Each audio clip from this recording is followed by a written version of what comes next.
tudo bem? Como passaram a semana? Semana extremamente difícil, não? Permeado de muitos acontecimentos desnecessários, em que se mata, né? Mutila tanta gente, e que arrasta, né? O orgulho de determinados líderes, arrasta os inocentes a uma morte prematura. Lamentável. A nossa contribuição é sempre pensar, e aqueles que acreditam e que têm fé, pedir a Deus, né, para que o juízo aconteça, para que a reflexão possa ser positiva, enfim. Numa semana que estamos aí para comemorar o Dia das Crianças também, né? Um dia que se para e pensa nas necessidades não só de um presente, que é apenas um símbolo. Acho que para a criança é importante, mas pelo respeito, pela acolhida às suas necessidades, pela atenção que a criança precisa, em todos os aspectos, não só pela sua dependência, né, física, mas a sua dependência afetiva. E que às vezes nós não pensamos nisso. Para muitos, ter um filho é apenas um troféu. Ai, cumpri mais um ticket da minha lista.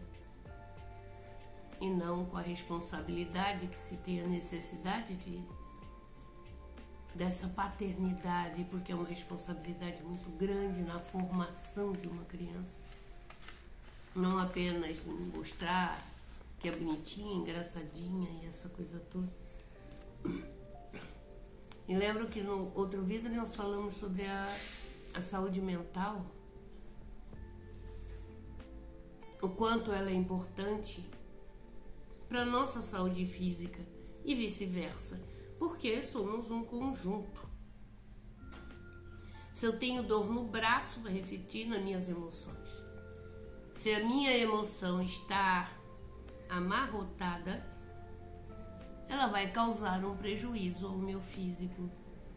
Então essa interligação, né, corpo e mente, é um fator muito importante e que não dá para olhar só para um lado. Nós temos que olhar para o todo e cuidarmos do todo como tal.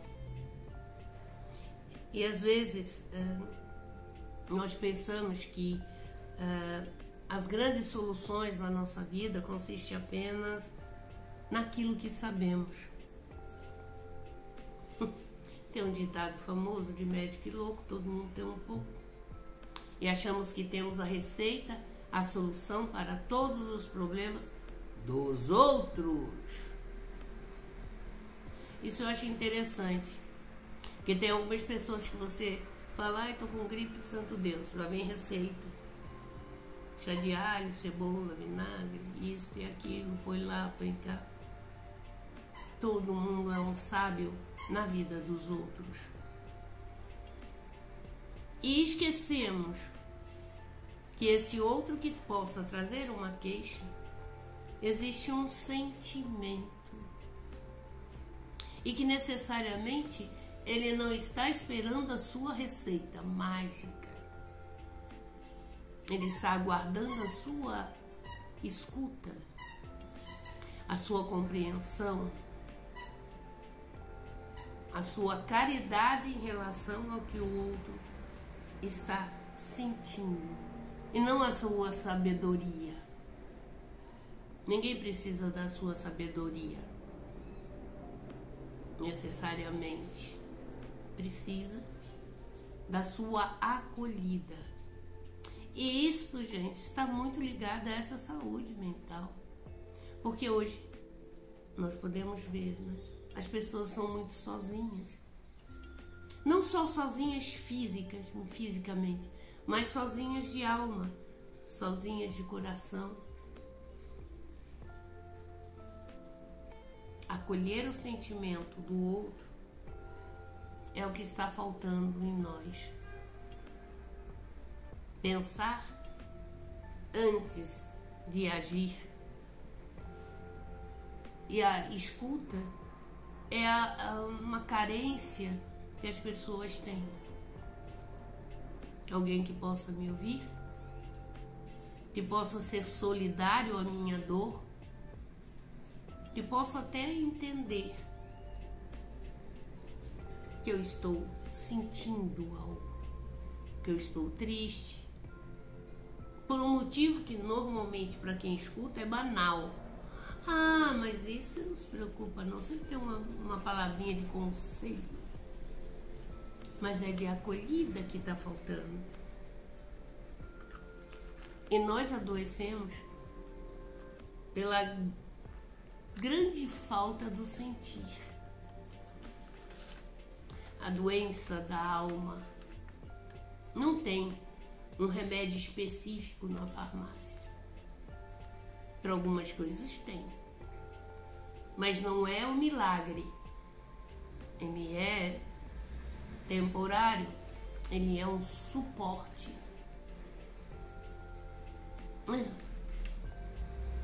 Às vezes a depressão, a angústia, enfim, está num estágio tão intenso que nós precisamos sim de um comprimidinho, sim, para tirar um pouco do desconforto, enquanto nós vamos rever, vamos ver o grande start. O que é que nos causa tanta tristeza, tanta depressão, tanta angústia? O que é que está acontecendo? E tem pessoas que têm dificuldade do sentir, por isso teorizam, por isso tem sempre uma teoria. Às vezes até um conselho mirabolante. Porque nós não somos nem anjos e nem demônios. Somos humanos. E reconhecer a cerne do sentir não é fácil não, gente. Requer uma coragem. Bem sei disso. E aí vem a ajuda do outro quando me ouvir. Porque se eu também escuto o que eu estou falando, porque às vezes a gente fala sem se ouvir, e é importante falar se ouvindo. Eu vou até refletir sobre a cerne daquilo que está me incomodando. Quando nós teorizamos o sentir do outro, a queixa que o outro pode estar trazendo, deixamos de criar as alternativas exatamente das reflexões.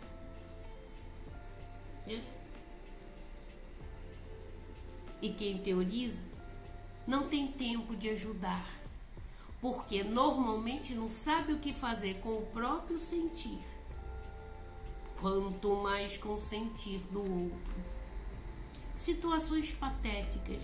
Vamos pegar aí a perda de uma pessoa. Olha que situação patética. E quando a gente fala, sinto muito, frase construída. Sim, eu lamento muito, mas eu não sei o que fazer com o que você sente. Eu não tenho uma receitinha mágica. Essa história, o tempo cura. Eu refuto isso. Porque quando a gente perde alguém, o tempo aumenta a minha saudade. O buraco, ele permanece. No tempo, eu tenho a oportunidade de aprender a lidar com o vazio que eu tenho. Mas a saudade existe. E não há problema em sentir saudade de quem partiu. Nenhum. Os outros acham que não, eu tenho que esquecer. Eu tenho que tocar a vida esquecendo que eu perdi aquela pessoa. Isso é utópico, gente.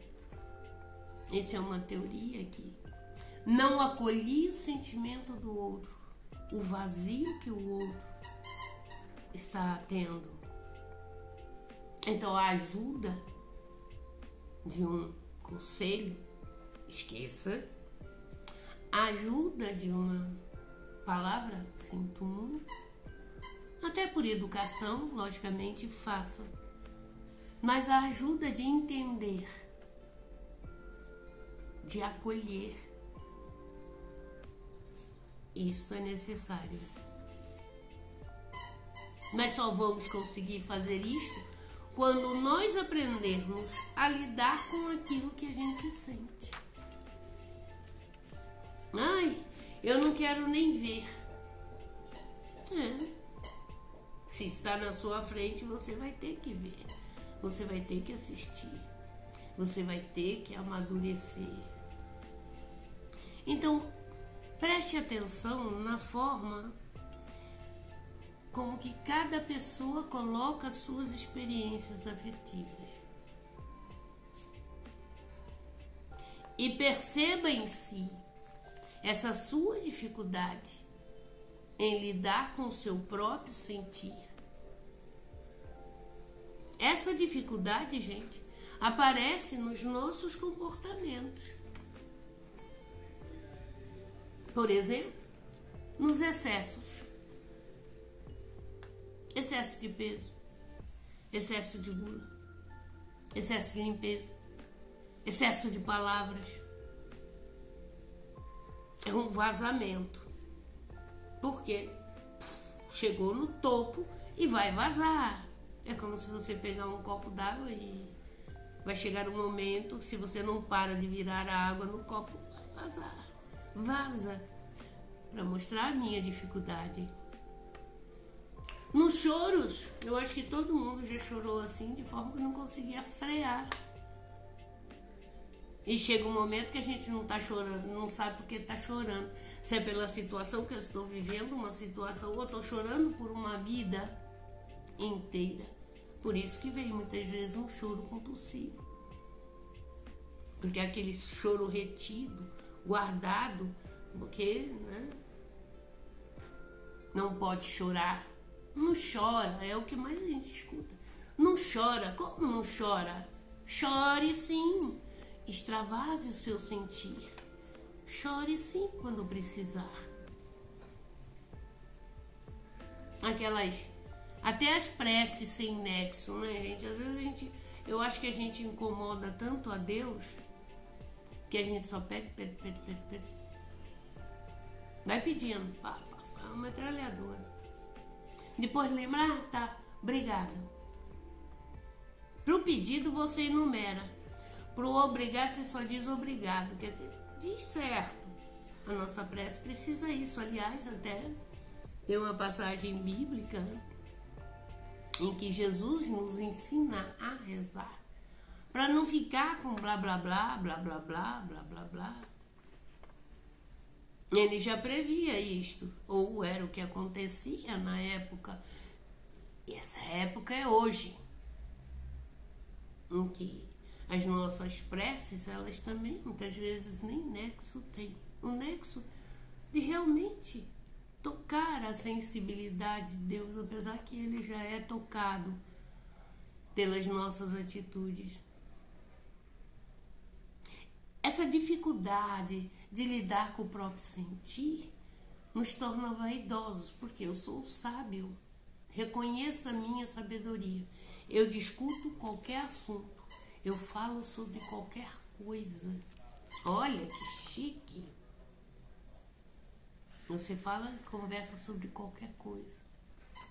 E isso te torna ufano, orgulhoso, acolhida. O colo, aquele colo que a gente precisa tanto, aquele colo que nos faz bem, para o outro também. E eu posso ser este colo.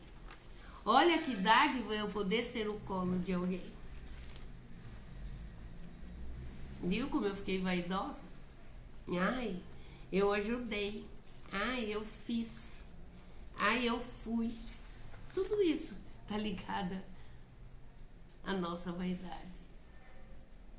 A falta da nossa humildade é que faz a distância da acolhida que possamos ter a quem precisa na sua dor da alma, como quando a gente busca alguém que possa acolher a nossa alma dolorida. Vamos pensar nisso, vamos fazer, porque pensar, já pensamos o suficiente. Agora é hora de fazer. É uma parte difícil, mas nada que não seja possível. Seja o colo. Beijo.